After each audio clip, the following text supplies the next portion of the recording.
ফাইনালে সূর্যকুমার যাদবের match জেতানো catch নিয়ে বিতর্ক। একদিকে ভারত যখন বিশ্বকাপ জয় নিয়ে আনন্দে মাতোয়ারা, ঠিক সেই সময়ই আমাদের দুই প্রতিবেশী দেশ আমাদের এই বিশ্বকাপ জয় নিয়ে খুবই চিন্তিত। তারা মনে করছে সূর্যকুমার যাদবের পা বাউন্ডারির সঙ্গে টাচ হয়ে গেছিল, অথবা বাউন্ডারি লাইনটা কিছুটা পিছিয়ে দেওয়া হয়েছিল। তাই এই ভিডিওতে আমি এই সূর্যকুমার যাদবের ক্যাচ নিয়েই একটা জবাব দেওয়ার চেষ্টা করলাম। পুরো ভিডিওটি দেখতে থাকুন।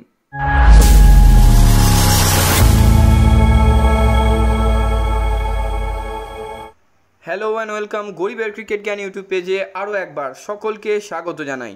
ভারতকে টি-20 বিশ্বকাপ জেতানো ক্যাচ নিয়েছেন সূর্যকুমার যাদব, যে ক্যাচ ম্যাচের ভাগ্য বদলে দিয়েছে। এবার সেই ক্যাচ নিয়ে উঠেছে একাধিক প্রশ্ন। মূলত সাউথ আফ্রিকার থেকেও এই প্রশ্ন তুলছে বেশি আমাদের দুই প্রতিবেশী দেশ। বাউন্ডারির দড়ি ঠিক জায়গায় ছিল না বলে মনে করছেন আমাদের দুই প্রতিবেশী দেশ। জবাব পাওয়া গেল টি-20 বিশ্বকাপের ফাইনালে শেষ ওভারে সূর্যকুমার যাদবের যে ক্যাচে বিশ্ব চ্যাম্পিয়ন হয়েছে ভারত, সেই ক্যাচ নিয়ে শুরু হয়েছে একাধিক বিতর্ক। অনেকেই মনে করছেন বাউন্ডারির দড়ি ঠিক জায়গায় ছিল না, কেউ কেউ তো মনে করছেন সূর্যকুমার যাদবের পা বাউন্ডারির সঙ্গে টাচ হয়ে গেছিল, যেখানে থাকার কথা তার থেকে ভারত নাকি ইচ্ছা করে পিছিয়ে দিয়েছিল বাউন্ডারি লাইন। সত্যি আপনারা পারেনও বটে। অনেকেই সমাজ মাধ্যমে ভারতীয় ক্রিকেট বোর্ডের দিকে আঙুল তুলছে সূর্যর এই ক্যাচ নিয়ে। সূর্যের ক্যাচের ছবি পোস্ট করে খোঁচা দিয়ে অনেক কথা লিখছেন। অনেকে লিখছেন টি-20 বিশ্বকাপের আয়োজক দেশ ভারতীয় ক্রিকেট বোর্ডই ছিল।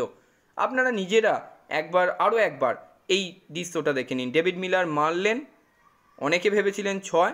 এরপর দেখুন সূর্যকুমার যাদবের অসাধারণ টেকনিকে বল তালুবন্দি করলেন। কিন্তু এই ক্যাচের সময় আপনি একটা সাদা লাইন দেখতে পাচ্ছেন। এই লাইনটা নিয়েই যাবতীয় যা প্রশ্ন, যে তাহলে বাউন্ডারি লাইনটা হয়তো আগে থেকে পিছিয়ে দেওয়া হয়েছিল। যার যেরকম মস্তিষ্ক তার সেরকম প্রশ্নই হবে। কিন্তু দেখুন, আমার পার্সোনাল মতামত, আপনারা এটা জেনে রাখুন, বাউন্ডারি লাইন কিন্তু নির্ভর করে পিচের ওপর। পিচ ধরুন কোনো একদিন পিচ নাম্বার 1-এ খেলা হলো, কোনো একদিন পিচ নাম্বার 2-এ খেলা হলো, তাহলে পিচের প্রান্ত যখন বদল হবে সেই অনুযায়ী কিন্তু বাউন্ডারিও পিছিয়ে দেওয়া হবে। তেমনি খেলাটা হয়েছিল পিচ নাম্বার 4-এ। পিচ নাম্বার 1-এ যেরকম বাউন্ডারি রোপ থাকবে, পিচ নাম্বার 4-এও নিশ্চয়ই সেরকম থাকবে না। তাই বাউন্ডারি রোপটা সেদিন প্রথম থেকেই, মানে একদম প্রথম বল থেকেই সেই মাপেই সেট করা হয়েছিল। শুধুমাত্র 19 ওভারের জন্য এরকম সেট করা হয়নি। এবং অনেকেই লিখেছেন, যারা মাঠে ছিলেন, যারা ধারাভাষ্য দিচ্ছিলেন, যে বাউন্ডারির দড়ি নিয়ে প্রশ্ন উঠতেই পারে না, সেটা প্রথম বল থেকেই সেট হয়ে আছে। এমনকি শন পোলকও বলেছেন, দক্ষিণ আফ্রিকার প্রাক্তন প্লেয়ার, যে সূর্যকুমারের ক্যাচটা একদম 100% সঠিক ছিল। তবুও আমাদের দুই প্রতিবেশী দেশ নানান সমালোচনায় আমাদেরকে বিদ্ধ করতে চাইছে। কিন্তু দেখুন, সাধারণত মাঠে একাধিক পিচ তৈরি করা থাকে। যে পিচে খেলা হচ্ছে সেই পিচ থেকে বাউন্ডারির দূরত্ব মাপা হয়। ফলে একটি পিচের ক্ষেত্রে বাউন্ডারির দূরত্বের বদল হবে, সেটাই স্বাভাবিক। এবং সেটা ঠিক করার জন্য দড়ির জায়গা বদল করা হয়েছিল, এবং সেটা দাগই সূর্যকুমার যাদবের ক্যাচ নেওয়ার সময় দেখা যাচ্ছে। সূর্যকুমার ম্যাচের যে সময় বুদ্ধি করে এই অবিশ্বাস্য ক্যাচটি নিয়েছেন, এটা বলা বাহুল্য, এটা আমাদেরকে বিশ্বকাপ জিতিয়েছে। ভারতের ফিল্ডিং কোচ সেই ক্যাচ সম্পর্কে বলেছেন। অনেকেই সূর্যকুমার যাদবের ক্যাচটা নিয়ে জানতে চাইছেন। অনুশীলনে এরকম ক্যাচ ও অন্তত 50টা ধরে, তবে ম্যাচের সময় সিদ্ধান্তটা ওরই ছিল। উপস্থিত বুদ্ধি এবং ক্রিকেট সচেতনতার প্রকৃষ্ট উদাহরণ। সত্যি এটা একটা অসাধারণ ক্যাচ, এটা একটা ম্যাচ উইনিং ক্যাচ।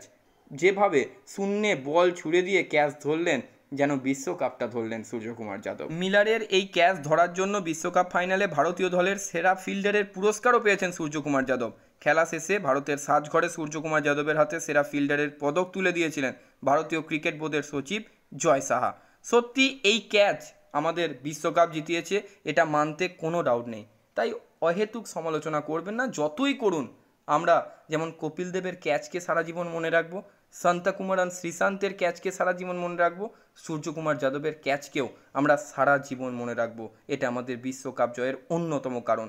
আপনারা যতই কলঙ্ক ছেটাবার চেষ্টা করুন, এটা একদম সঠিক একটা ক্যাচ ছিল। আজকের মতো ভিডিও এই পর্যন্তই। সকলে খুব ভালো থাকুন, সুস্থ থাকুন, এবং ক্রিকেট সংক্রান্ত যাবতীয় আপডেটের জন্য আমার গরিবের ক্রিকেট জ্ঞান ইউটিউব চ্যানেলটিকে সাবস্ক্রাইব করে সবসময় আমার পাশে থাকুন।